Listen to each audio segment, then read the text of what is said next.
So good morning, everyone, and welcome to this incredible data that we're going to be digging into today on the Global Terrorism Index with the Institute of Economics for Peace. So we are thrilled that you're here today and that we'll be going through this data. But before we do, let me just set the stage a little bit and tell you why this is so important. This data from the Global Terrorism Index started in 2007. Prior to that, and there are other really key pieces of data like the Fragile State Index, and you have other indexes from the Institute of Economics for Peace. We didn't have data. We literally didn't have data. And Julie, you and I remember, we started at USAID on the exact same day, 2004, I think. We were walking around USAID trying to make the case for why conflict, peace building, and these issues were important and needed to be paid attention to. Even on terrorism, we didn't even know what to call it. We called it the softer side of terrorism, and making the case for why this had to be integrated into the work. And I'll repeat this a couple of times, but the countries that have the highest rates of violent extremism, terrorism, 10 countries are experiencing violent conflict. And so I was always struck by that going back years ago when these reports were starting to come out. Deal with your conflict drivers, and you will deal with violent extremism. So I hope that point gets made over and over again. So we are incredibly grateful for this data, because without it, we would not be advancing the field. This is key to advancing the field. But it's important that we read it, we cite it, and we apply it. And that's what makes it so critical, this data. And just a shout out to Shazia, who's here from AFP. AFP is working with USAID to do that, to figure out what's working and not working. But this data is so critical. So I'm really excited to dig into it. A couple of things, we'll talk about it, how Afghanistan is included, but the Taliban isn't included. So if that was unclear in the report, we're going to go through that. Sahel, the major epicenter, that struck me. And why that is so important is because of the impact it has on coastal West Africa, on prevention. And that is the Global Fragility Act region. See, I wouldn't not talk about the Global Fragility Act. I also want to say two more things that struck me. The United States, scored lower than Libya. So let that sink in. At number 30, the United States is lower than Libya.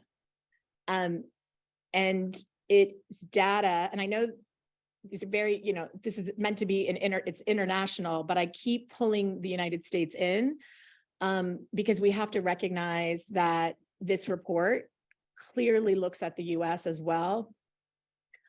Our violent extremism has changed from religious to ideology. And again, sitting at number 30 on this list, Libya sits higher than the US. So and this is not, a critique at Libya. This is me saying Libya just went, has some serious conflict drivers. So that should sink in a little bit. And then I also just wanted to focus in a little bit on integration. We talk a lot about ecological factors in the countries experiencing violent extremism, terrorism, again, conflict, and how that is linked, food insecurity. So I can't say more, the integration of these issues into this as well. This is not a standalone issue going back to 2004. when we didn't know what to do about it and we were throwing jobs at it. That was the major funding aspect of it. So again, this report, this data, 16 years of this has done more to advance this issue in the field, and we're grateful for it. So with that, I'm going to stop, turn it over to Michael for a second. And excellent. Thank you very much, Liz. And we look forward to jumping into a number of those points that you already highlighted, not only with you, but of course with our esteemed panelists. Thank you very much for coming. You know, I'm going to be handing over to my two close colleagues visiting us from Europe and from Sydney. But I wanted to mention that, you know, those of you who may already be familiar with IEP, we always spend a couple of moments at the beginning of any presentation promoting the reach that we have. Now, a lot of that wouldn't be possible without the close partnerships we have, and in this case, Alliance for Peacebuilding. The work that you do is absolutely fantastic. We greatly value the partnership. We thank everyone joining us online today in the trust that you have in IEP's report. So without further ado, Brianna, over to you. well, let me just introduce you all. I didn't do that. And I don't even know if I introduced myself. I always forget. I'm Liz Hume. I'm the executive director of the Alliance for Peacebuilding. Brianna Tendo is the research fellow and Institute for Economics for Peace. You're located in Sydney.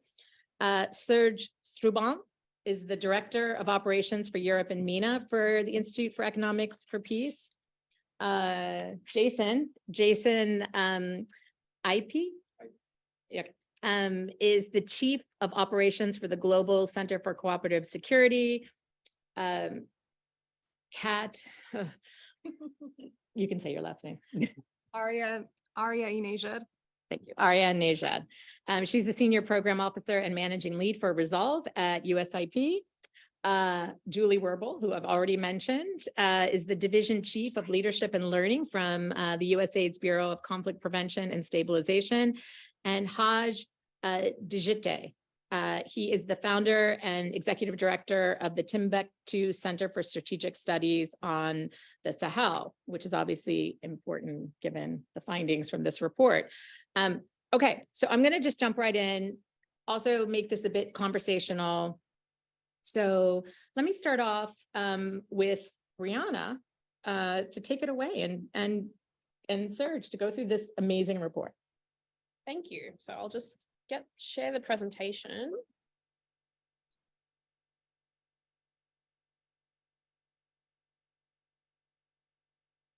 And hopefully everyone can see that. Okay. Take it back a little bit. Okay, so welcome everyone to the 2023 edition of the Global Terrorism Index. So just a little bit about IEP and what we're all about, our mission statement. So the Institute for Economics and Peace aims to create a paradigm shift in the way that the world thinks about peace. We're an independent, non-for-profit think tank dedicated to building a greater understanding of the key drivers of peace, as well as understanding and identifying the economic benefits that increased peacefulness can deliver. So we have a number of offices and like we said, we're based in Sydney, Australia. We also have offices in New York and Brussels, The Hague, Mexico City, and Harare.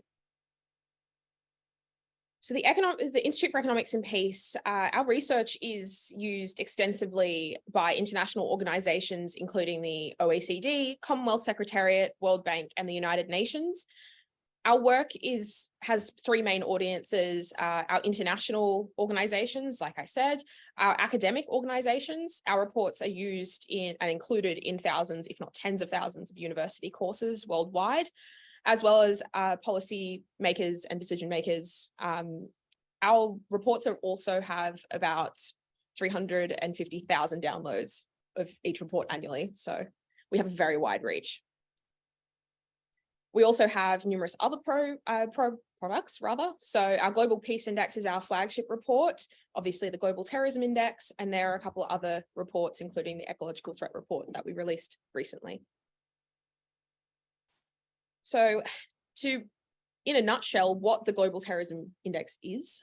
So this is our 10th edition of the report, our 10th year. The index itself ranks 163 countries, or 99.7% of the world's population, according to the relative impact of terrorism. The GTI score is also included as an indicator within the Global Peace Index to measure that negative peace impact on peacefulness across the globe. The report also includes contributions from international experts, which we include at the back of each report. And in terms of our methodology, as you can see, as everyone knows, terrorism is a very difficult concept to define, but that is our definition up on screen. Our definition is based on a company called Dragonfly. Their terrorism tracker database is what we actually use to formulate the index. So what we use from that database is the number of incidences, injuries, deaths, and hostages, which is weighted according to those weights on the screen here. So we combine those factors from terrorism over a 5-year weighted average to become what we call the GTI score. So as to our 2023 index results, as you can see on this graphic, the centers of terrorism, which are highlighted in that very deep red color, are the Sahel, as we stated, but you've also got little hotspots there around that Middle East center and down through South Asia with India and Pakistan and Myanmar. So onto our highlights for this year. So there has been no major improvement in terrorism over the last 3 years, which really shows you that plateau. We had quite a few years prior with large decreases and improvements in terrorism impact, but that hasn't been seen over the last 3 years. It's remained quite consistent since about 2020. So that's really highlighted in the fact that the number of countries recording terrorism deaths has remained largely unchanged. So we had 43 countries in 2020 that recorded a terrorism death, and then we've had 42 in 2022. So it shows you that consistent plateau and that the impact of terrorism remains consistent across the globe and continues to be a threat to global security. 25 countries improved compared to 24 that deteriorated this year, with sub-Saharan Africa recording the largest increases in deaths that rose by 8% in a single year. The Sahel is now the epicenter of terrorism, where 43% of global terrorism deaths occurred within that particular region. On the other hand, we've got deaths in MENA that continue to decline. So they were down about a third in a year, which is a positive story, of course. However, we do have terrorist attacks becoming, in a strange way, more effective. So they are becoming more lethal. So the lethality rate, which is the average number of deaths per attack, actually rose for the first time in 5 years this year. So at the moment, terrorist attacks are killing 26% more people per attack than they were last year. And that was largely driven by Islamic State and Al-Shabaab, which are becoming more lethal. Suicide deaths in MENA have decreased dramatically. So what we count as suicide deaths is suicide bombings, largely suicide attacks. So that was down from about almost 2,000 in 2016 to about 6 in 2022. So that's a major improvement there. Islamic State and its affiliates are still the most deadly group. I think that's for about the 8th consecutive year now. So they killed about 2,000 people across 21 countries. So that shows you that consistent reach across the globe of this group. The Balochistan Liberation Army, which is the BLA in Pakistan, is the fastest growing group. So they killed 233 people in 2022, which is a 9-fold increase since 2021. That's an astounding increase. So this map here shows you the locations of the terrorist attacks in 2022, and the size of the bubble indicates more deaths. So like I said earlier, you've got 4 major epicenters of terrorism, with the largest being the Sahel, particularly Burkina Faso and Mali. You also have Syria and Iraq over there. You've also got the border between Pakistan and Afghanistan, and also down through the Horn of Africa and across to South Asia, the eastern end of South Asia. So there are 2 fundamental considerations with this year's report. The first being that the Taliban is no longer classified, according to our definition of terrorism, as a terrorist organization. And that's simply because our definition only includes non-state acted perpetrated attacks. So now that the Taliban controls the majority of Afghanistan, they no longer count as a non-state actor group. So because they're state actors, they're no longer in the index. So that actually drove a decrease of 9% in terrorism deaths this year. However, if we were to exclude Afghanistan and the improvement there, deaths across the rest of the globe would be up 4%. So that shows you that terrorism is still continuing to kill more people than, still continuing to increase across the globe. Can you clarify that? Yes. Because it's something we talked about earlier. Of course. So the Taliban is excluded. Sorry, we're just going to clarify that point. Yes. Because we were all a little confused about it. It's okay. The Taliban are excluded, but there are other violent extremist groups in Afghanistan. So Afghanistan is still included. Still included. It's still at the top of the index as well. So it's still the #1 most impacted country by terrorism across the globe. We expect, because of the 5-year weighted average of the score, this may go down with the Taliban being removed in future.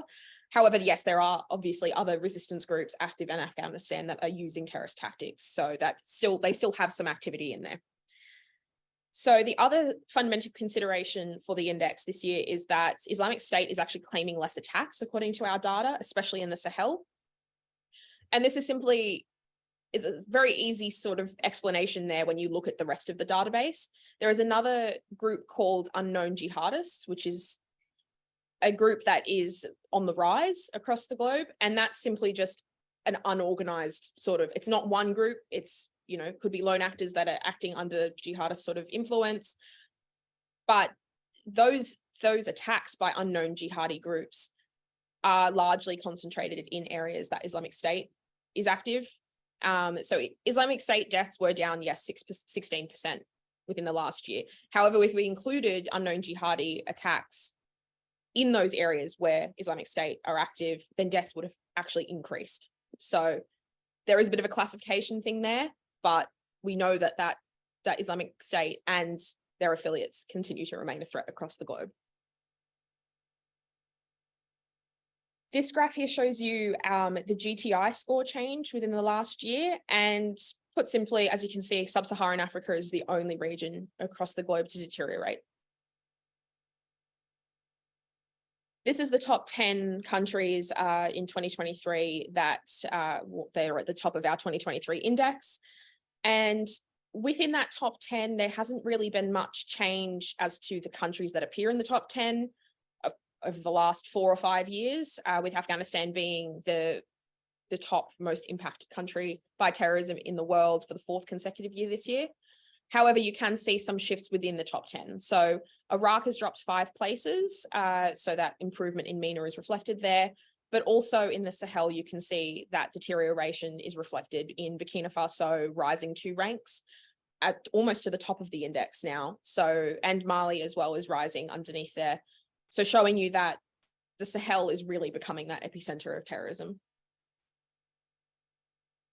So within the top 10, you've got the 5 countries most impacted by terrorism where deaths rose by 8%. So, and then across the rest of the world, deaths actually fell 26% in a single year. So you can really see that terrorism is becoming more geographically concentrated towards the top of the index and towards those countries that are engaged in violent conflict.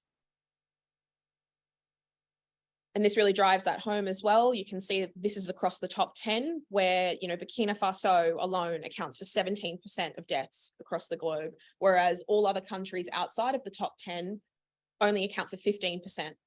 So it shows you really that concentration within those countries in conflict. In terms of our increases and decreases over the last year, Burkina Faso had the largest increase in deaths at 376 deaths, more than they had the year before. Pakistan as well is coming back up. They had a couple of years of not really improvements, but slow sort of increases, and they've risen quite dramatically with that BLA group rising dramatically, and then also Mali. But as you can see down the end of this graph, you've got Togo and Benin, which have recorded 26 and 15 deaths more than they had respectively last year. And that really shows you that the Sahel is really impacting those countries along the West African coast, and how that instability is really in those countries is really feeding that terrorism cycle there. On the other end of the scale, with decreases, like we said, Afghanistan dropped quite significantly, but that's largely because of the classification, with the Taliban no longer being included as a state actor, or included as a terrorist organization because they are a state actor. You've also got improvements across MENA with Iraq there, and some other minor improvements across the rest of the globe. As to the trends for terrorism, so when we draw out a little bit further and have a look from 2007 onwards, you can see right at the bottom of this graph here that blue bar represents all other countries across the rest of the globe, and that's really remained static over the last 15, 16 years. So, but when you go up to that green bar there where the Sahel is, you can really see that shift from other sort of regions, so Iraq, Afghanistan, right towards the Sahel from about 2016 or 2019 sort of period onwards, while the rest of the world with deaths remain static. So you can really see that concentration of terrorism in those sort of major regions. And this graph as well, in a similar way, shows you the concentration of terrorist deaths, and the deadliest groups there is really majorly Islamic State at the bottom of that graph, and a little bit of Al-Shabaab as well, but it's mainly Islamic State from about 2014 onwards. So this table really brings together quite a few of our other reports within the Global Terrorism Index as well. So it really makes that connection that terrorism is part of a systemic cycle where there are plenty of other drivers, and I think we've spoken about conflict already as being one of the major drivers of terrorism, but also terrorism driving conflict in that systemic and cycle of degradation and low resilience levels as well.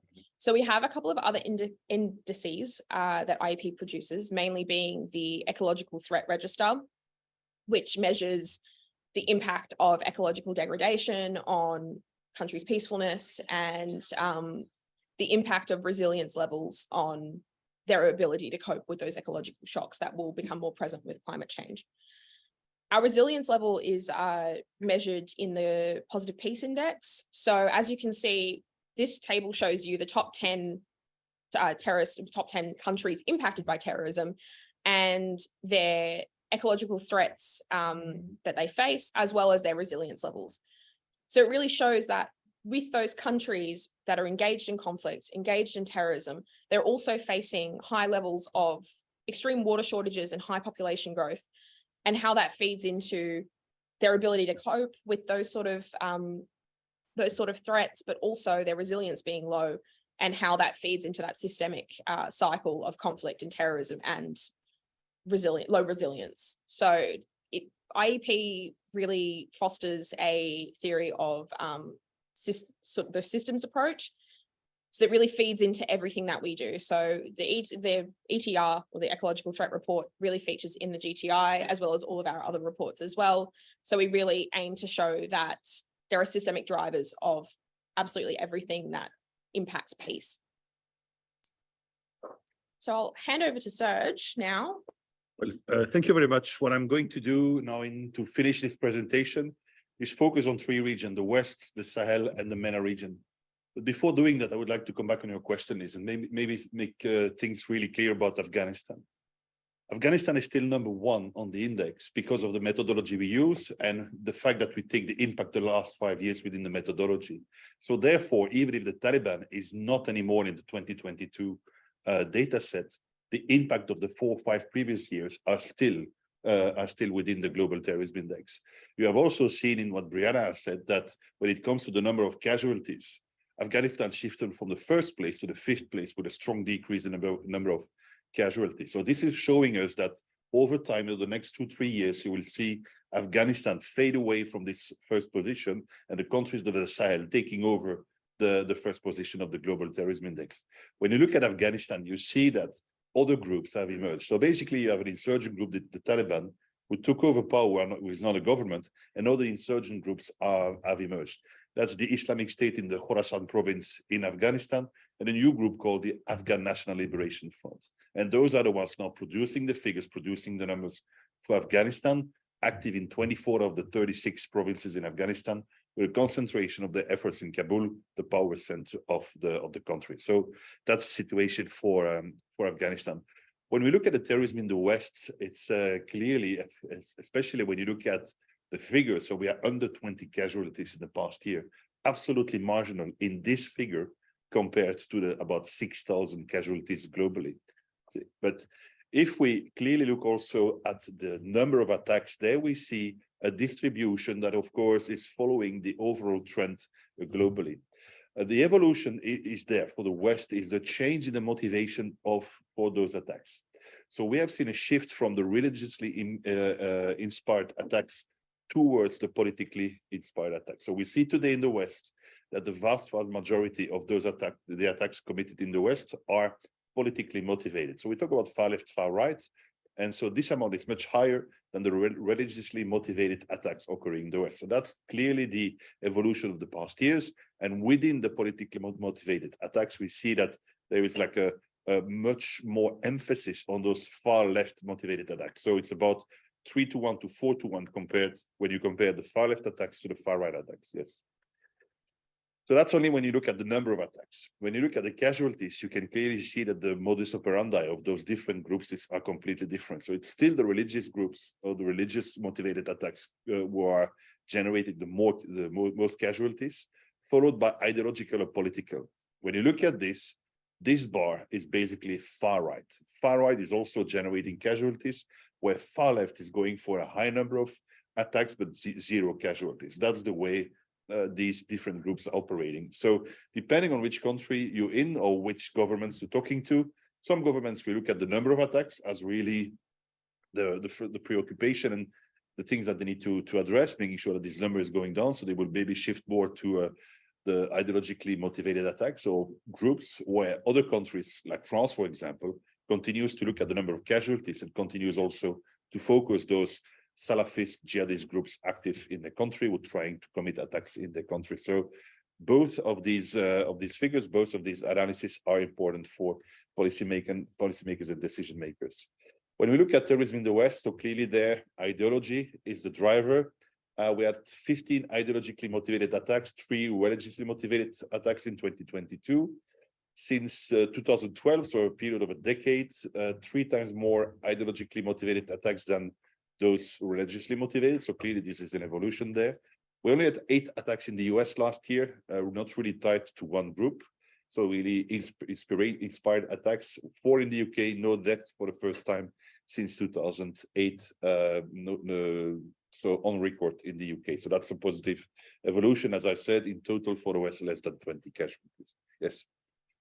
So when we shift to the Sahel region, this map is really showing you the effects of the security approach, both in the MENA region, so the coalition against Daesh in Syria and Iraq, but also the efforts of the national defense forces in northeastern Nigeria against Boko Haram, of course, in combination with the multinational joint task force of the Lake Chad Basin. So that's very positive. We see a decrease in the number of attacks over there. We see a decrease in the impact of terrorism in those regions, at least for the time the pressure is on those groups over there.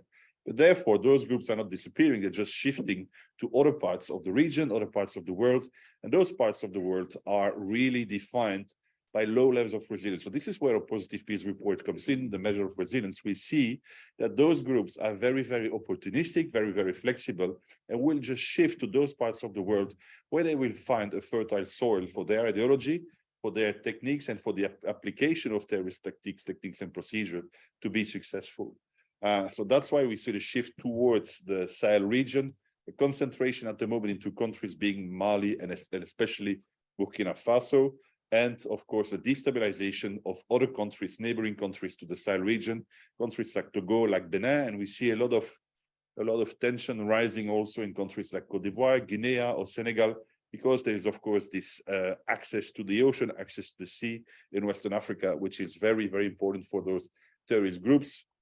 Intimately connected with organized crime. The crime terror nexus is very important over there. So to facilitate trafficking of whatever you can imagine through Western Africa in the direction of Europe or other parts of Africa, coming from the West cross Atlantic, is clearly something that is happening at the moment over there. So when you if you want to do some very effective counterterrorism, especially in this region, there are two things you need to do. It's mitigate the impact, but also increase the resilience. And I think the impact with the security efforts, and that's something that we have seen over the past 20 years, the security effort is creating the good conditions for nation building, for reinforcement of resilience.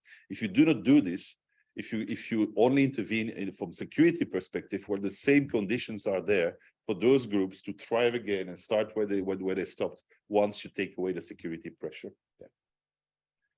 When you look at the death from terrorism over the period of the last 15 years, you clearly see this increase after the 2010s, 2011, 12, of course, the peak in 14, 15. So more and more casualties, more and more attacks in sub-Saharan Africa with a predominance for the Sahel region. So clearly, as you have explained, Brianna, you've seen a lot of a rise by 8% in the last year in the impact of sub-Saharan Africa, but globally, 43% of all terrorist attacks occurring in the world and the casualties also, that's the Sahel region. So if we want to talk about an epicenter, it's clearly the Sahel region at the moment. I think you said it, Liz, you said it also, Brianna, there's a clear correlation between conflict and the use of terrorism. I think when you look at different strategic factors influencing peace security, you spoke about the ecological threat report. Of course, this ecological degradation is intimately correlated with the use of violence or the increase of violence in a systemic way. Well, when you look at the Sahel today, you see several strategic factors influencing peace security intersecting at the same moment, at the same place, reinforcing each other. And so it's you cannot really say that. Of course, you see that conflict is the main driver for terrorism, but political terror, the use of political pressure is also the main driver for terrorism, I would say, in the rest of the world. But clearly, it's an interaction of different strategic factors influencing peace security, leading to a situation of increased violence. And some form of this violence is then going to crystallize into violent extremism or terrorism. So that is why when you look at the figures and the numbers, but also the evolution of the graph, for battle death or casualties related to conflict and battle, you see an identical evolution, but the figures are still much higher for the same region for, I would say, conflict than they are for terrorism, because terrorism is only one crystallization of the use of the overall general use of violence in the same region. Yes. That's a very interesting slide, because this is basically showing on the map what I just explained.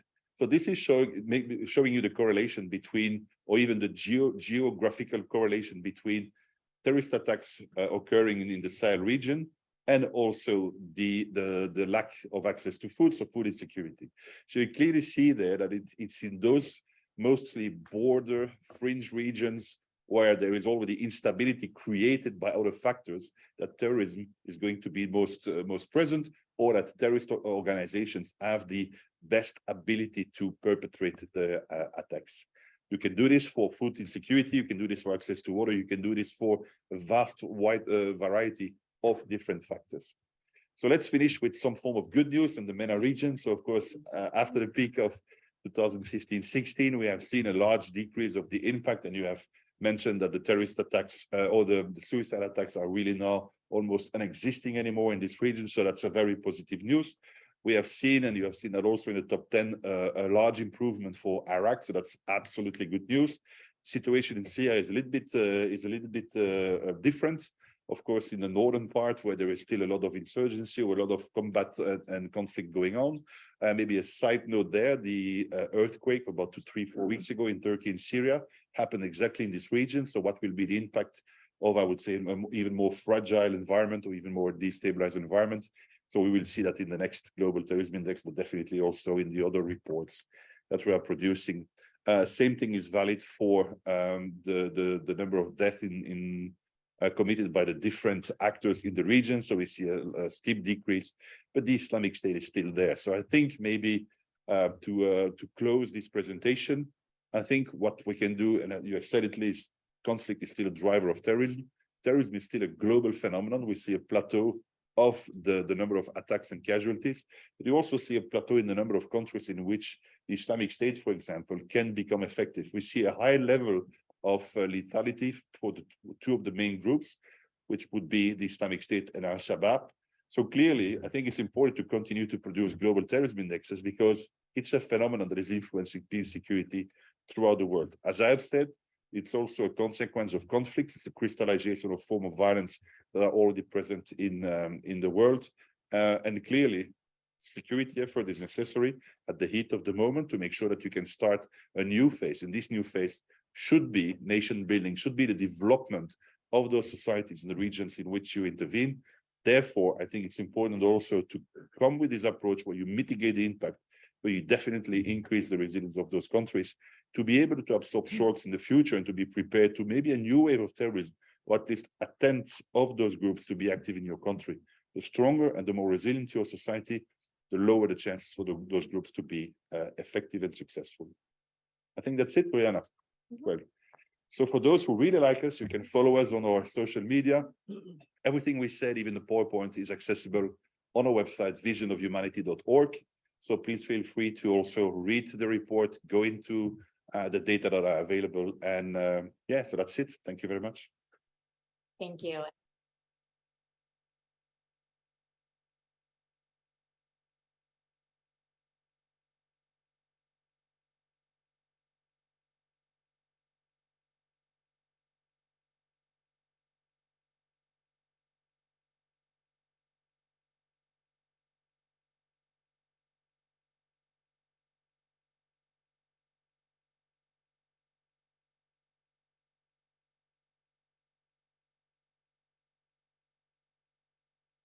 I'm sorry.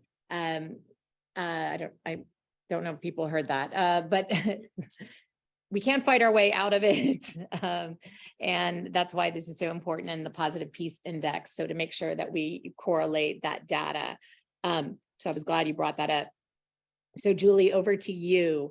How are you finding, what was your aha moment in this report? I had a bunch, I talked about them. And how is it relevant to USAID's work? So thank you, Liz and the Alliance for Peacebuilding for including me, and thanks to IEP for the continued good work in this space. There were so many aha moments that I commend everyone to read the report. I'm just going to touch on a few things that jumped out at me, and I think they've already been touched on today. The first really is this convergence between conflict and terrorism. That's not new to us, but I think it's sometimes a hard message to convey. And in fact, it's a principle of our CVE programming that we nest our peace CVE efforts in a larger peace building strategy for exactly that reason, because we're aiming to strengthen systems and to certainly systems that enable resiliencies and constituencies for peace. So that jumped out immediately. A second point that jumped out to me is this convergence of threats, which is something that I think we're all grappling with, and you described in the briefing today, that it's not only conflict and terrorism, it's also food insecurity, it's also COVID, it's also price shocks and climate change, and that complexity is really making it a much more nuanced intervention when you think about how to strengthen those resiliencies.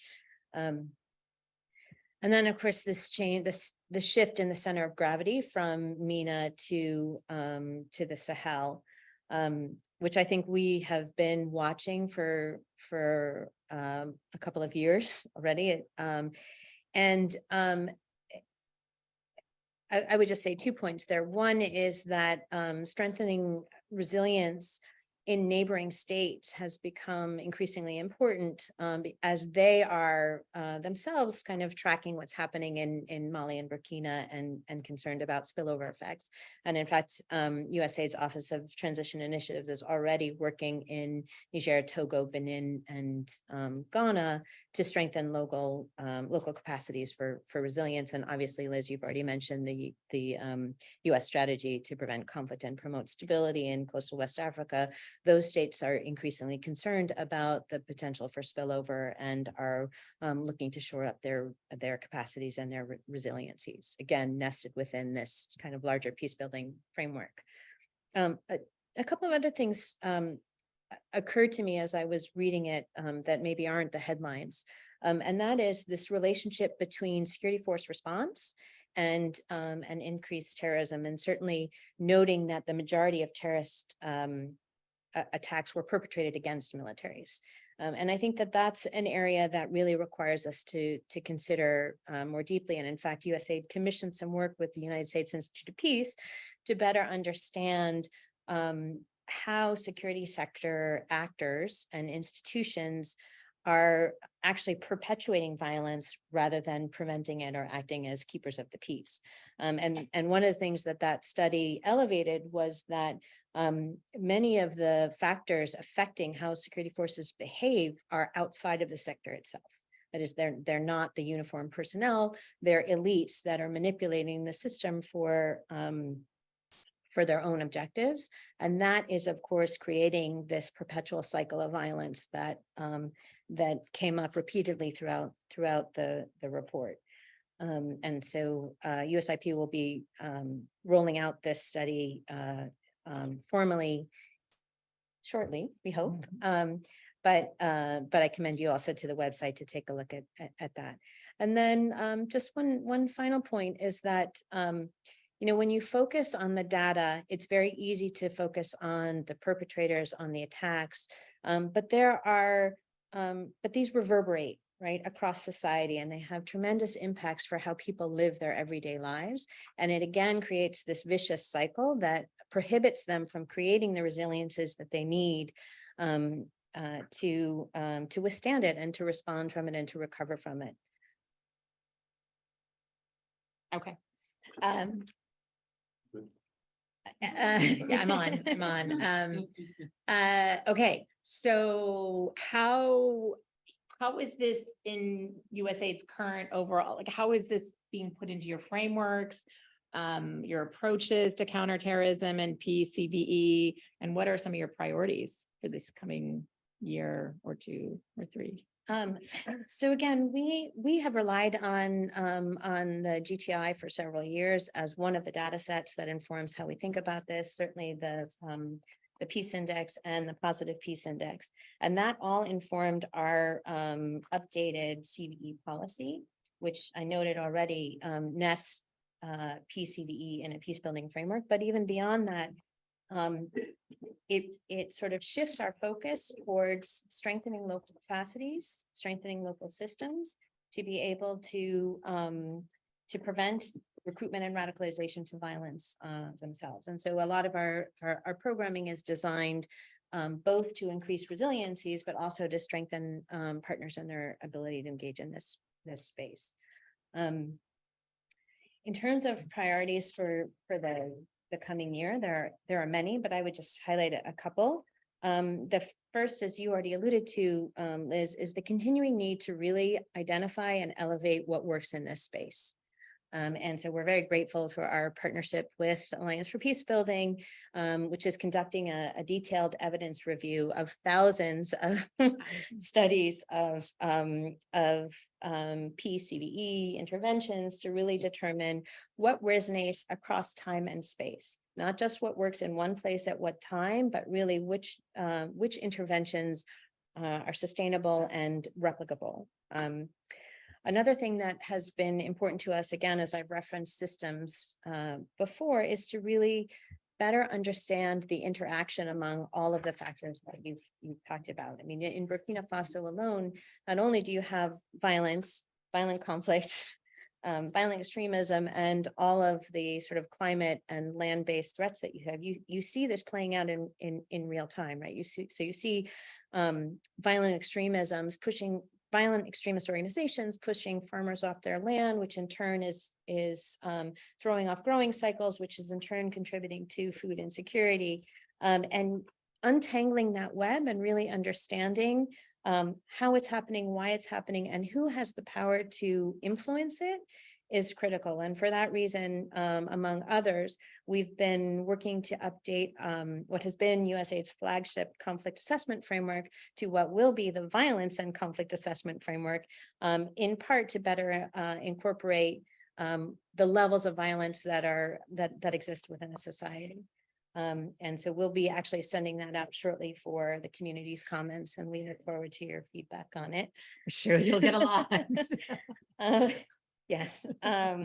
We've already gotten a lot, actually. And then just one final thing I would flag is in this shift from MENA to the Sahel as the center of gravity, the story is not over in the Middle East, and particularly with respect to stabilizing society, but really the rehabilitation and reintegration of individuals and communities formerly affiliated with terrorist organizations. And obviously that's a major preoccupation for many of these countries is what to do next. And can I just give, first of all, a shout out. You guys were ahead of the curve on coastal West Africa. And one of the reasons why you pushed so hard for coastal West Africa, when some people were like, that doesn't make any sense, to be a global fragility region. And I also want to say the material support work. Something AFP, Megan Crotto, and I have been working on with many of our partners for decades now, that there's a general license from OFAC, which now allows the reintegration piece to be easier to work on. So, but we still encourage Congress to codify that general license, hint, hint. Okay. Thank you, Julie. And I also want to commend you for the USAID CVE strategy, incredibly consultative with, I laugh that you're going to get a lot of comments, incredibly consultative with civil society on that strategy. And so we're grateful for your partnership.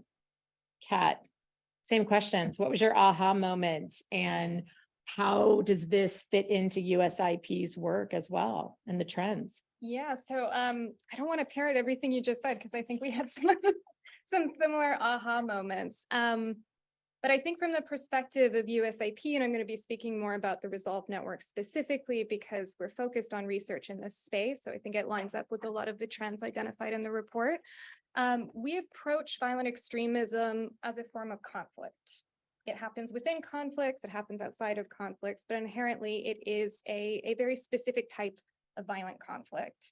And like all conflicts that exist, we believe that peace-building tools, peace-building pro-social mechanisms of engagement to increase inclusivity, to address grievances, to address some of the social security and governance issues that can lead rise to mobilization to actual violence, are the key to preventing and addressing the issue.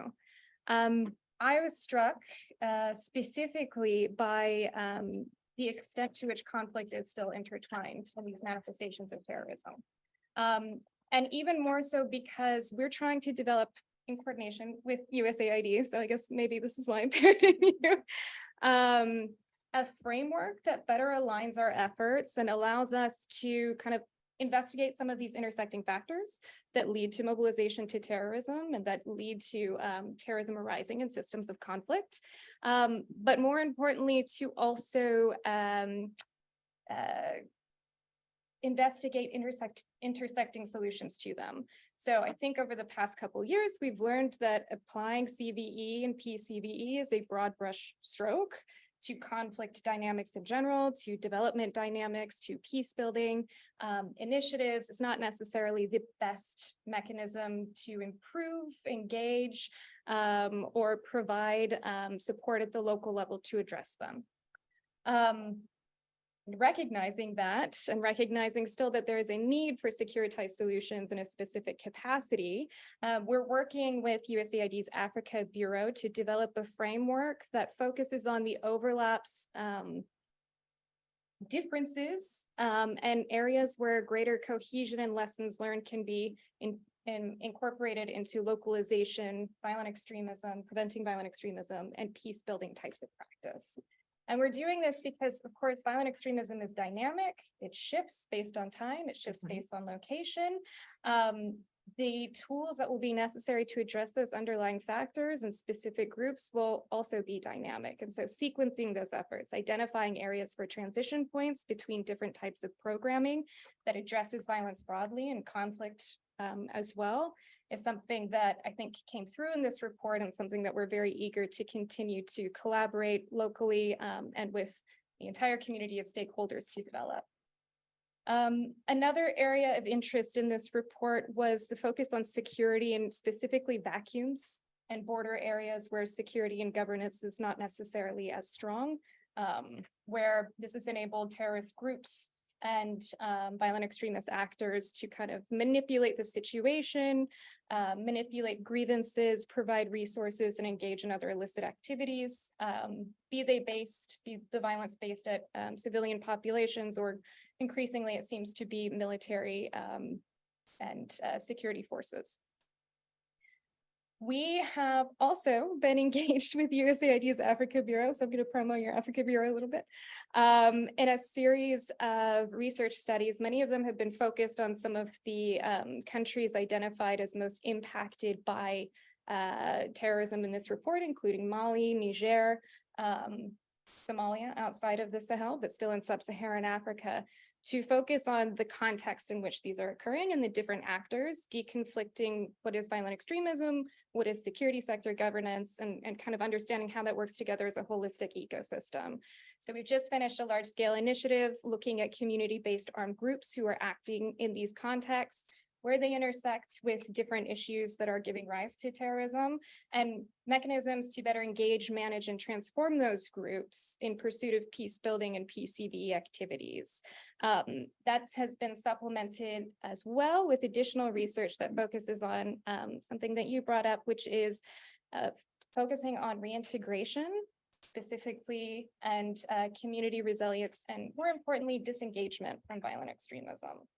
And I think I might preempt your question in terms of looking for areas to move forward. And I think it's really important to note that disengagement, reintegration, and reconciliation isn't just an afterthought, although it is important.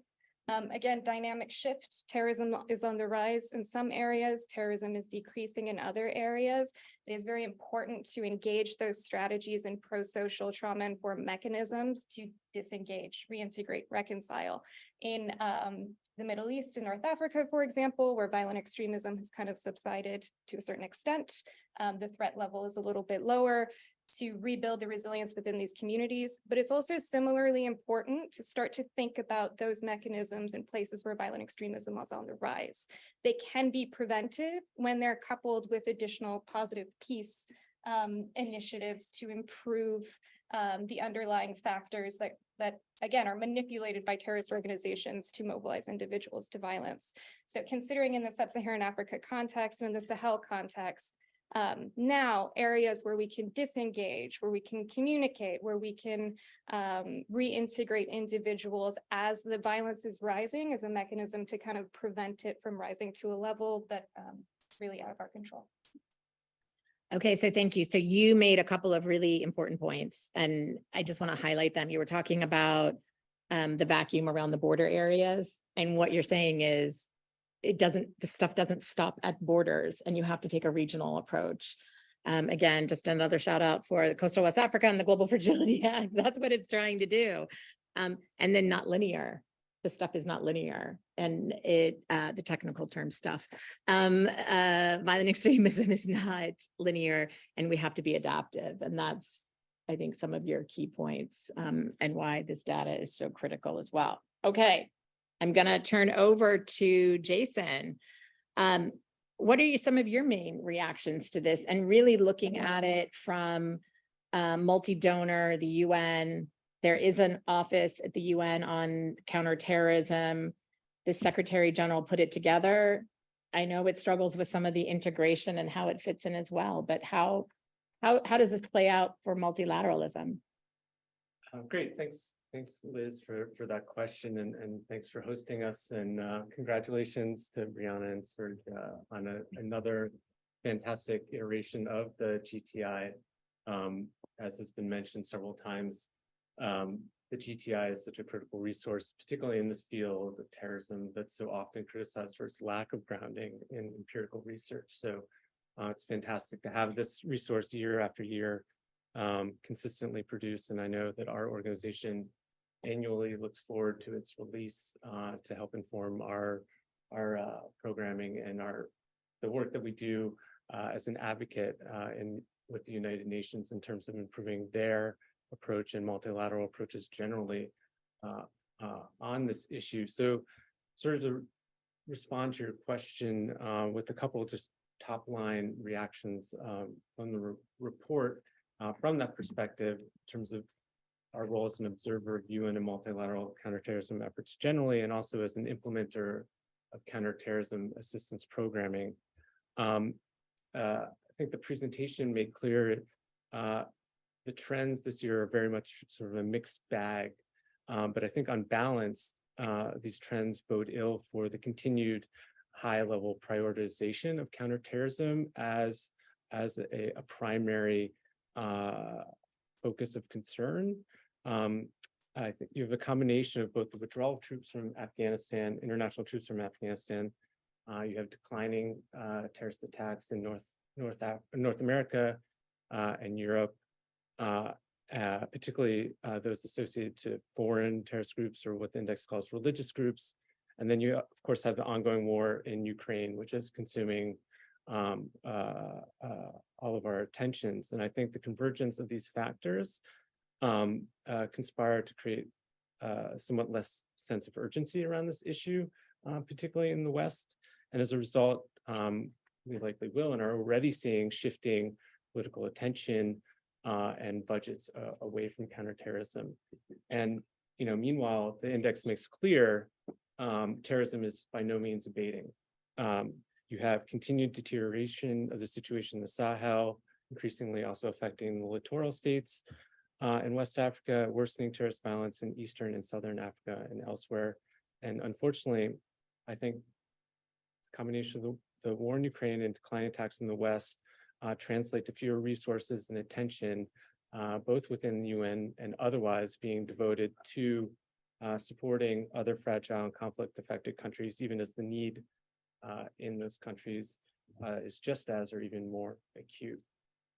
The second sort of general point I'd like to make relates to a point that Julie made about sort of the role of states in the cyclical nature of terrorist violence, and the importance of recognizing the role that states play as antagonists in that cycle. As has been mentioned several times, and the GTI makes clear, terrorism doesn't occur in a vacuum. It correlates to conflict, state fragility, and other factors. The figure that 98% of deaths from terrorism occurred in countries currently experiencing conflict, I think, is quite striking, and suggests that in many ways terrorism is a function of conflict, not some distinct phenomenon. I think there's also an excellent discussion in the chapter on the Sahel about this cycle of violence that can exist sometimes between state counterterrorism efforts when implemented heavy-handedly or poorly targeted, how they can contribute to escalating these cycles of violence, alienating populations, and driving recruitment to terrorist groups. And I think somewhere else in the report, there's a correlation between countries with high levels of civilian victimization, where civilians suffer high levels of victimization at the hands of state, and high rates of terrorism. And so the point I want to make here, it's not particularly earth-shattering, but I think it's really important.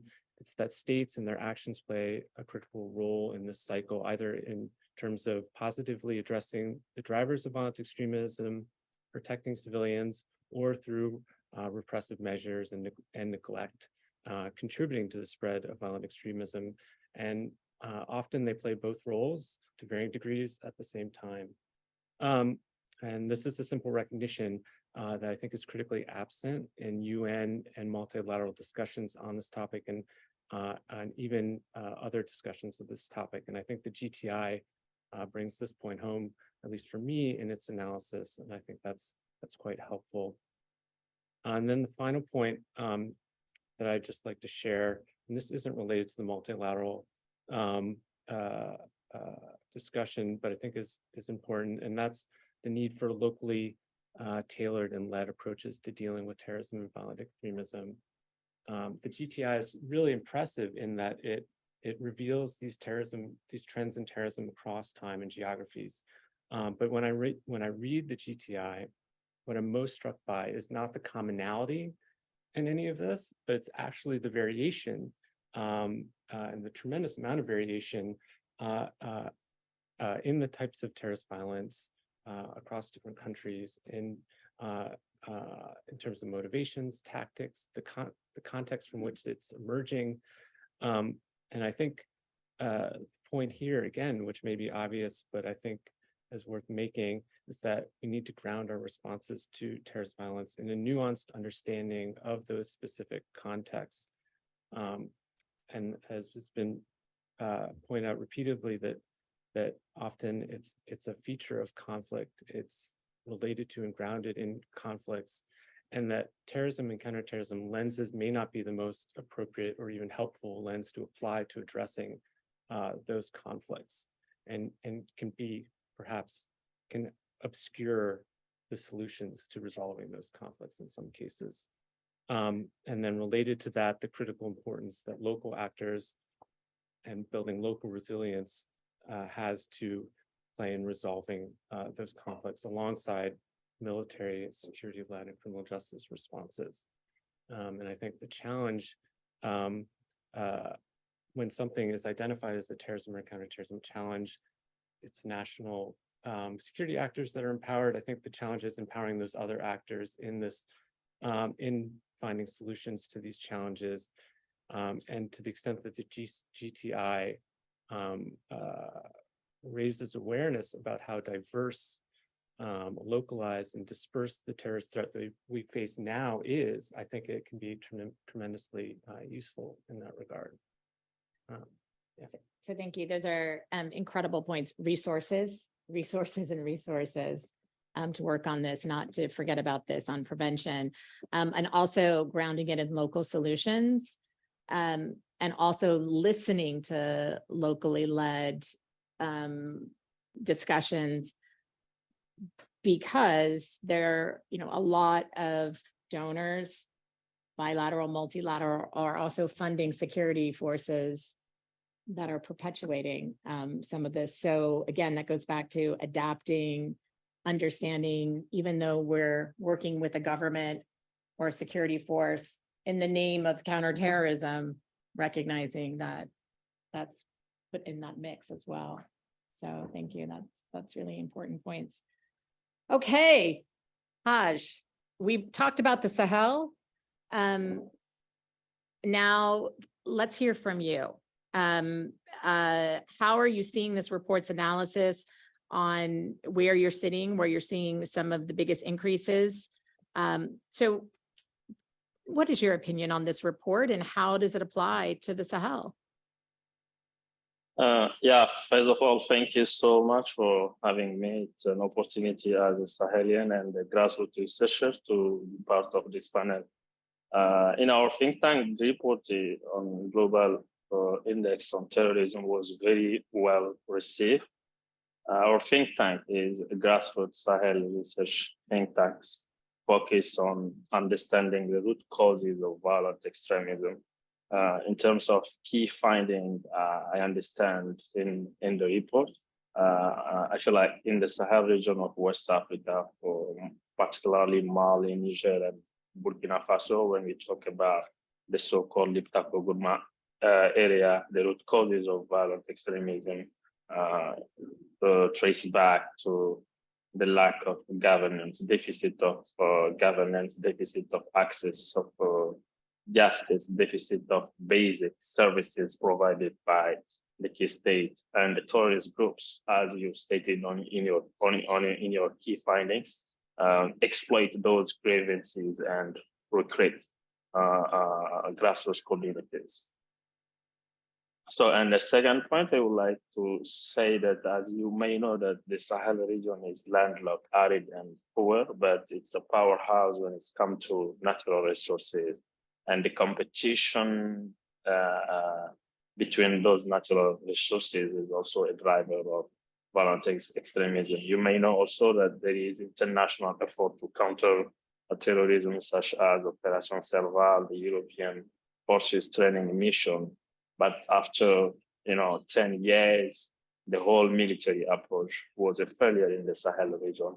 And now in my country, particularly Mali, there is a shift on partnership where Wagner Group operates in the country. So that will be a new threat on international counterinsurgency in the Sahel. Over. That's it. Okay. Okay. So how do you think the international community can adapt the findings of this report to the local level, especially in the Sahel? Yeah, first of all, the international community must learn about the role of grassroots and customary leaders in the Sahel and support those customary leader grassroots communities to have ownership of this report and use the report in their daily work on de-radicalization in their grassroots communities. The second point is that in the Sahel region of West Africa, I believe that the international community should approach civil society organization like civil society, grassroots think tank, civil society organization, working with them in terms of evidence-based approach using the data from this report to tailor policy projects and use the key findings of this project, of this report as projects in order to counter violent extremism. Because of the limited success of military approaches to countering violent extremism, we understand now that the whole military approach to counter violent extremism is not a solution. So there is a need for the international community to work with grassroots communities to have a community-led approach whereby they will talk about rehabilitation of those terrorist groups. Because what we understand in the Sahel region of West Africa, actually terrorist groups are recruiting from the grassroots communities. So it's better to use a grassroots approach to counter violent extremism than the whole military approach. Over. So Haj, can you tell us, one last question, can you give us a success you've seen and something that should be leveraged? First and foremost, the success I have seen is the whole stabilization approach of the international community coming in the Sahel, supporting Sahel government state in terms of strengthening government, strengthening the government institution. The support, like in Mali, in terms of military training by the EU mission training, the support of many international community project in terms of building the capacity of Sahelian militaries and then providing them equipment. When we come to communities, grassroots communities, the support on projects like resilience and development projects and also the humanitarian assistance provide even in the areas controlled by violent extremism.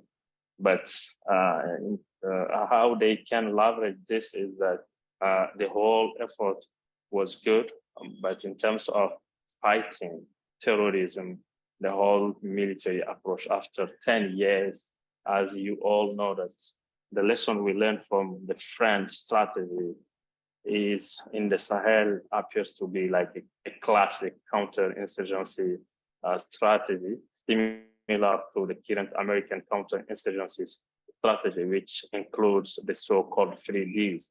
The defense, diplomacy, and development of a global terrorism approach. This approach, in terms of security and military side, was working very well. But the lesson we learned is that civilian side was not working because the international forces were not so close with the grassroots communities. And what was lacking during those last 10 years was the human intelligence. So the international community must learn about to involve grassroots communities in the approach on countering violent terrorism, and then use the customary leaders and work with them in order to eradicate violent extremism in the Sahel. Over. Okay, thank you, Haj. So let's get to questions. I saw one fly up on social media. I don't know if that was one of the questions, but Nick, do you want to go through some of the questions that have been coming in? Yeah, I have a few. I'm sorry, just a lot of it. Shaz, can you give him a mic?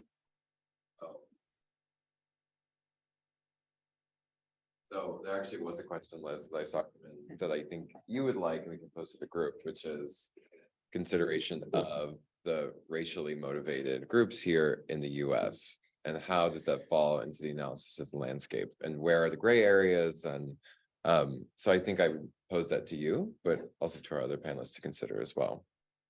So particularly in the US, particularly in the last year, attacks and deaths, well, actually we'll start with deaths.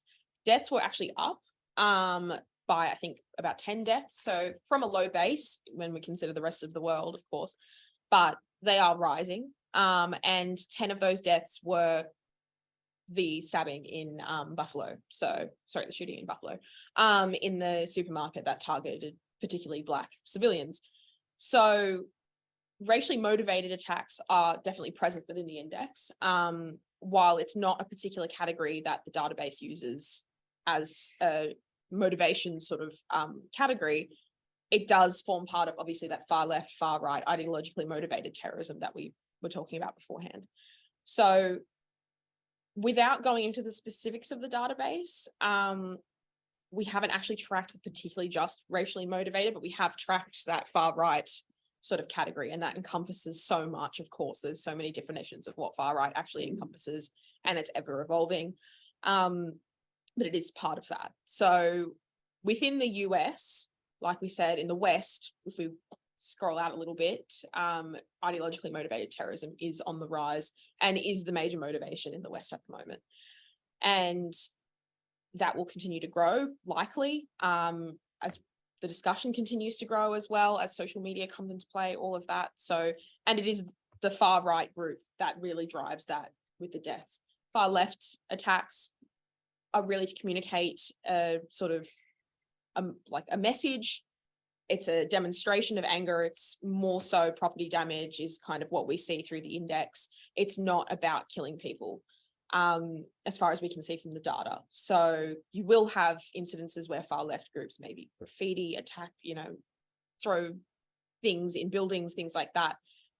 But the far right groups are really the lethal sort of side of the index that we can see.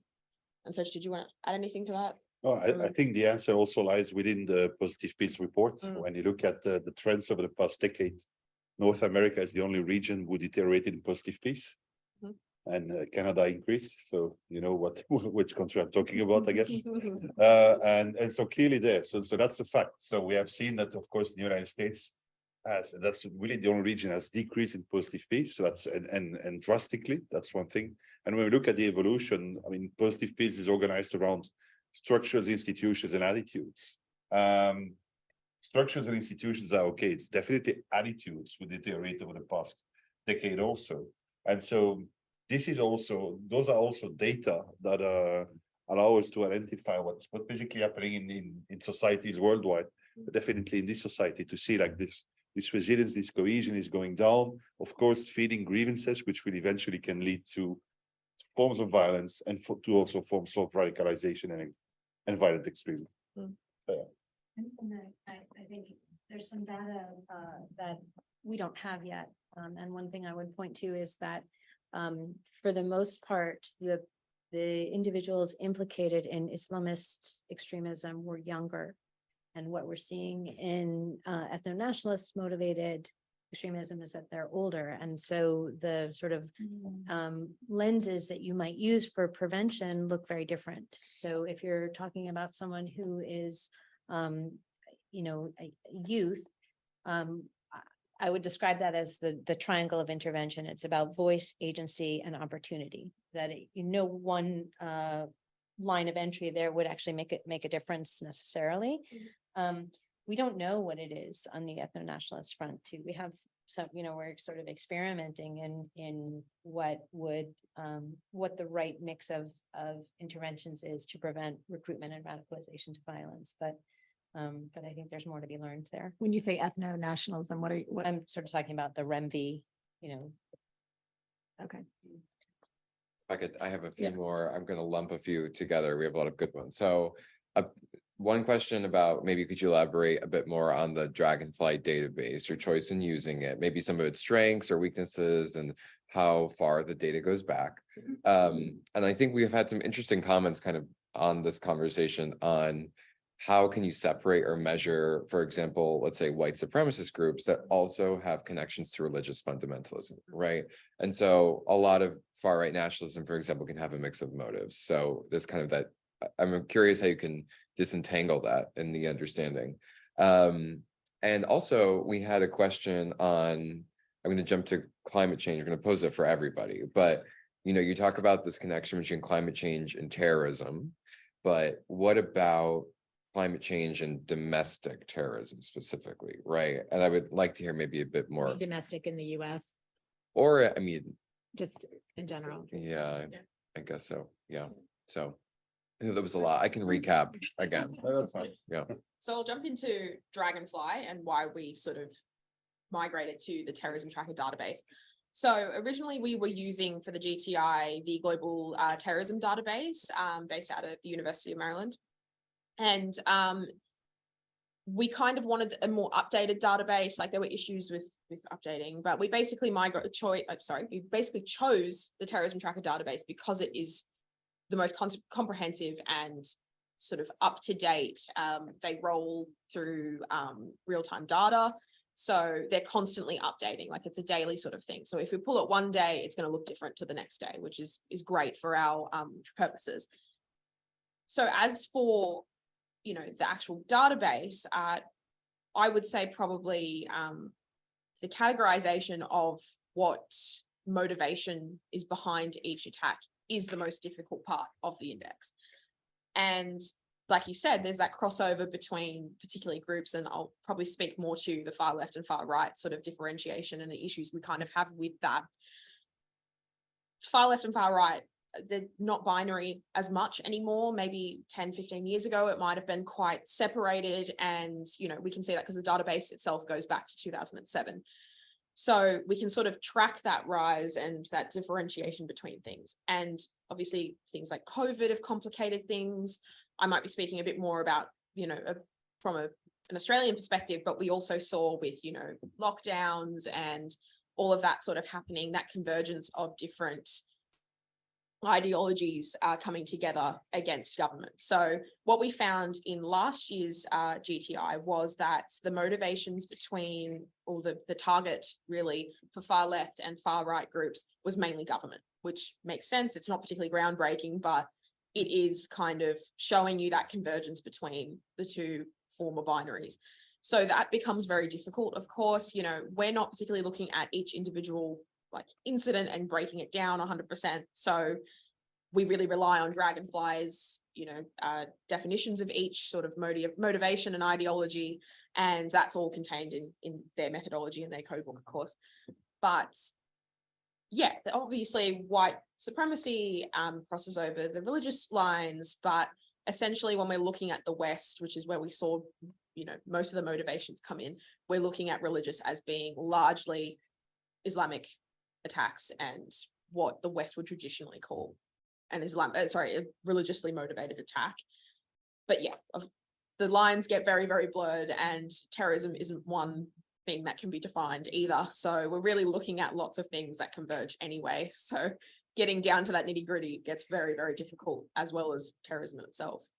And so, I think for the second question, so as I've shown for this evolution in the West, of course, the ideologically or politically motivated acts of terrorism have increased and surpassed the religiously inspired acts of terrorism in the past 4 to 5 years. And I remember 3-4 years ago, promoting the Global Terrorism Index, going from one CT center to the other, even the EU CT coordinator, they were all pointing out, we were starting to show this evolution.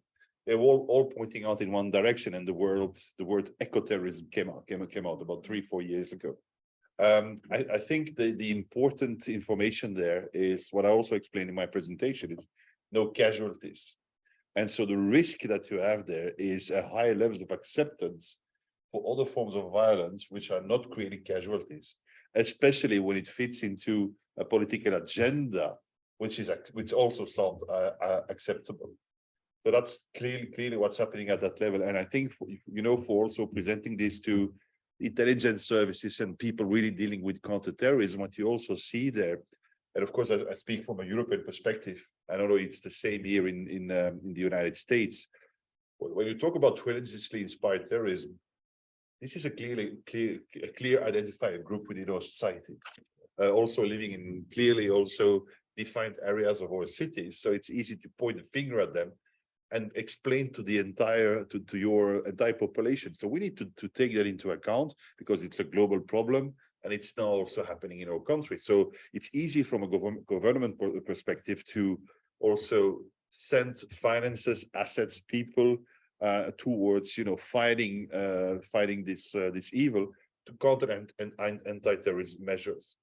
When you talk about far left and far right, it becomes, especially in the West, much more complicated because that's basically the enemy is among us, so to speak. And so clearly there, and especially also from European perspective, the enemy is in power, is in government, in parliament. Or at least the ideology is also present over there, or at least as I explained before, we have seen a polarization in politics also. So there's no midfield anymore. There's also a lack of communication, misinformation, disinformation. The extremes are now basically leading the political spectrum. And because of that, it's very difficult for those extremes in parliament and in government, some governments also, to identify far left and far right extremism or far left and far right terrorism as a potential threat for society, because there is a connection between their representation, both in parliament and government, and the actions of those different groups. And depending on I had the experience a couple of times last year when I presented this to see really a pushback from the audience when it comes to policy and decision makers about those figures because of exactly what I explained. But it also comes down to the definition of violence, because when you look at the definition we use or Dragonfly is using is, of course, the use of violence or the fear of violence. It's not because you're not creating casualties that you cannot talk about some other forms of violence also. I think that's important to understand. And non-state actors. Yeah, non-state actors. So that's okay. So we're almost at time, but I have a really interesting question that, Liz, if it's okay, I think can be like the round robin kind of. So we had a question on how can we have a lot of young people in the audience, right? Tuning in. We have people from countries all around the world today. How can young people help leverage new and emerging technologies in these PCVE and counterterrorism efforts? So I think that, so for context, I'm Nick Zarowski. I run our digital peacebuilding working group at AFP, and there's a lot of hot buzz around generative AI and ChatGPT and algorithms. And I think the peacebuilding field, we are not tech people, but we need to grapple with tech. And so I think that's kind of a good closing direction is how can emerging technologies engaging with young people or traditionally not engaged parts of the population lay the groundwork forward. So I don't know who wants to start. Yeah. Okay. I mean, Yeah. Oh, sorry. Okay, cool. In terms of young people, I mean, like you said, we see a rise of particular types of extremism within young people, and it is very important to engage young people on the other end of the spectrum, that especially alienated people, especially during COVID, where people were, by themselves a lot and online a lot. So going down those rabbit holes and showing that, that isn't the only way to engage with people. So definitely AFP and, lots of other organizations engaging directly with those young people, and counterterrorism measures engaging with young people and making sure that they don't fall down those rabbit holes and that they aren't sort of excluded from the conversation. So basically, I guess summing that up is making sure they participate in these sorts of things and, are aware of what's happening, not just inside their little bubble, but outside, and the implications of what their thoughts and actions can do to the rest of the world, So we aren't just talking about terrorists as, older people or not younger people, because there are plenty of young people that, not just go to terrorist places and, participate in organizations, but also participate in your own backyard. So yeah, I would say engaging people pretty much in engaging young people. So do you want to add anything to that? Absolutely. First, what I would like to say, it's Brianna's birthday today, but she's still Happy birthday. in the youth category for sure. I think it's absolutely what you said was absolutely correct, and I think it's also part of the positive training that we are doing. We're focusing on two main, I would say, target audiences. That would be youth, because in all the regions where we are doing those trainings, youth is really the bulge of population, especially in Africa, where, of course, our ecological threat report is telling us that in the next 30 years, population is going to double in Africa. And for some countries, especially the Sahel, it's going to triple. And what we also see, it's in those areas where the situation is the worst, that the demographic evolution is going to be the strongest also. And I think it's engagement, but it's also, when you look at potential for radicalization, is a lot of people getting radicalized, young people getting radicalized, young people would think that they have no future. And that's valid, of course, in those most impacted regions of the world, like the Sahel, for example. But it's definitely also valid in all Western societies, where young people being discriminated or being really in those groups within our societies that really do not have access to the public goods they should have access to. This is where the work of recruiters and radicalizers, it's really made easy. So that's why we need to intervene. And the second group, next to you, the second group of our training in positive peace would be women, because we know that those are the best peace builders also, and also within communities and societies. Those are the persons who also reach out to the largest number of people within their communities and societies. If only the world was run by women. I want to, is it wait, okay, Haj? Well, Haj, go ahead, but I also want to hear from you all. Haj? Yeah, I'm on the Sahel standpoint, I'm really interested on digital aid and online space, hatred, and recruitment of violent extremism in the Sahel. As you know, in the Sahel region, we have a growing generation, and more than 90% of this new generation use social media. And actually, the new trend in the Sahel is that terrorist groups use platforms like WhatsApp, other spaces to recruit from the new generation. And we at the Timbuktu Center have a program called Digital Tech for Peace, whereby we try to educate the new generation in the Sahel how to better use the online space, how to counter terrorism, hate speech, and how to prevent recruitment from the new generation. And another perspective is that the role that digital space can play in preventing violent extremism and countering violent extremism initiative against the Sahel region of West Africa. Just to give you an anecdote, in Mali, sometimes some violent ideas started in WhatsApp group, and then go back in Central Mali, whereby communities like the Fulani and the Dogon communities kill each other because there are manipulation on the online system that led to violence in the field. Over. Thank you.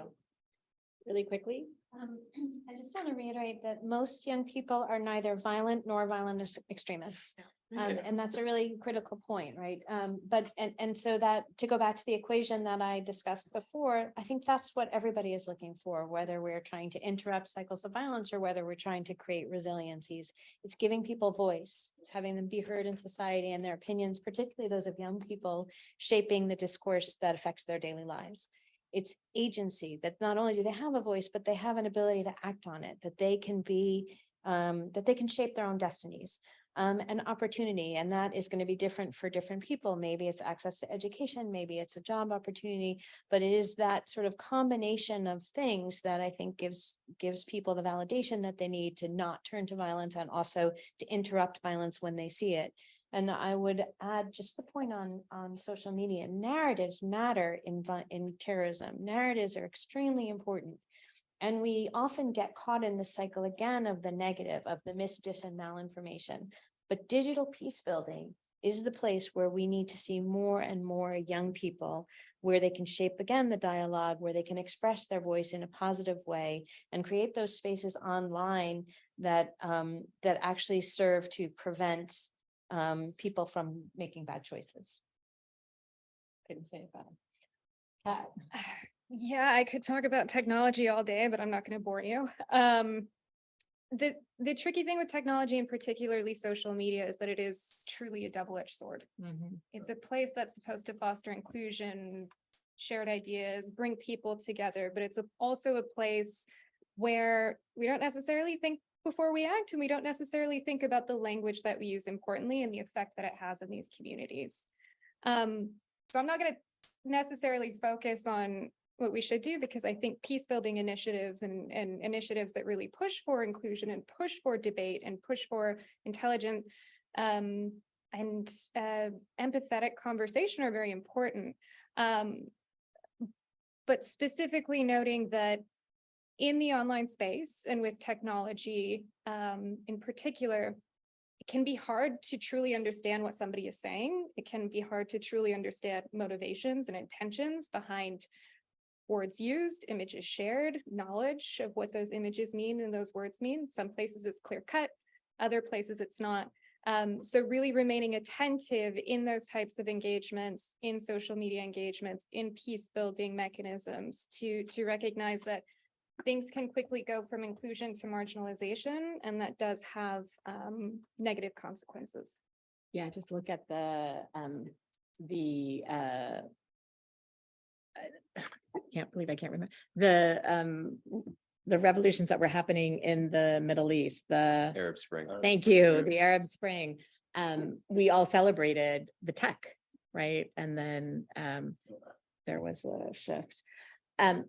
So you want to say something? Yeah, I mean, when it comes to tech, it's not only it's not only also the terrorist groups are quite on top of what's going on there. And in the GTI, you have expert articles at the end of the GTI who basically focused on the future of terrorism and future techniques and, weaponization of drones, but also the use of cryptocurrency and crowdfunding for financing of terrorist organizations. So, yeah, so in prevention and countering violent extremism, of course, the digital world, the cyberspace is very important, but it's also used by terrorist organizations for sure. Yeah. They're also there on top of the game also. Yeah, and a lot of times better Yeah. at it. Okay, so sorry. Jason, Jason. do you No, have go it? ahead, Jason. I want to give you a chance. Yeah. And then this gentleman had. We're does just a have one couple quick minutes question. over, Yeah. so Jason? Yeah, I think I don't have much to say on the digital space except to say that I think there's a tendency sometimes to focus on the novelty of social media and the digital space. And a lot of times it's just an expression of what's going on in the real world. And it can be, utilized both for spreading extremism and for countering it. And I think the challenge is it's harnessing it in a positive way to counter violent extremism and resist our tendency to because it is quite easy to shut down or prevent access. So I think the challenge is looking at how to harness it in terms of a positive approach to countering violent extremism. But just a final point to say that investments in counter messaging and social media should not be at the expense of investing in addressing the conditions in real life that give rise to conflict and violent extremism, which are much harder to address. Yeah. And so I feel that our attention should always be there. But it fuels it. Yeah. So we have run out of time. We'll stick around for your question. I know.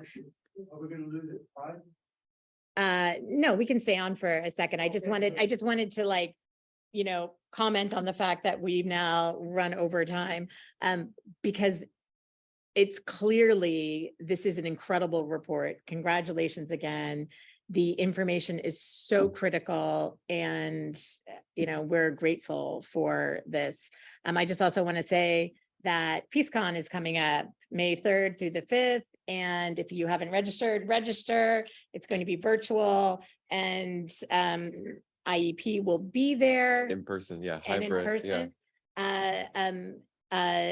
And we'll be talking more about this data, and then how do you apply it as well, and the importance of it in one of our plenaries. So this isn't the end of it. But yeah,